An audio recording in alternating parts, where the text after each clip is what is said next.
तकरीबन 11,000 स्कूल्स जो हैं वो आउटसोर्स किए, कोई फीस नहीं ली जाती किसी से, बुक्स भी फ्री हैं. But what we did is that we invited young people, any 3 young people who have done their masters or 1 master's and 2 bachelors.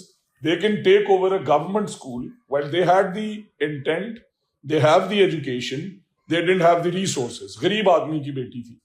So we offered them our schools.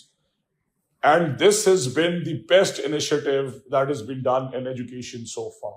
So 5,700 school phase 1 के जो outsource हुए, उनकी enrolment 2 lakh पे फंसी हुई थी पिछले 3 decade से.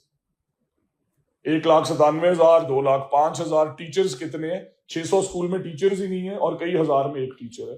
आज वहां पे विद इन 6 months देखें 20 से 30 साल में एनरोलमेंट नहीं बढ़ी, out of school children address नहीं हुए, क्वालिटी इंप्रूव नहीं हुई. 6 महीने में वो बच्चे चले गए 4.25 लाख पे, बिकॉज हमने मॉडल चेंज किया कि we will pay you per child. We don't want to pay keep paying you fixed. एक टीचर अच्छा पढ़ा रहे, उसे आप रिवॉर्ड नहीं कर रहे, एक स्कूल में नहीं आ रहा, उसकी तनख्वाह और अच्छे की तनख्वाह बराबर.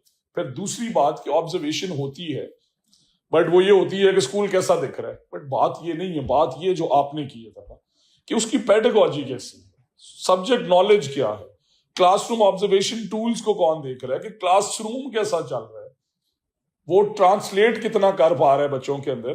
और फिर ठीक है, इन्होंने ट्रेनिंग नीड एनालिसिस का बाइकआउट किया, कुछ बहादुर टीचर्स ने दिए.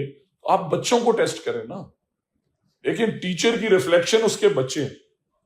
सो अब हम बच्चों को भी random sample 5-10 from different classes, वो भी थर्ड पार्टी कर दिए. और हमने पेडागॉजी, हमने जो इस दफा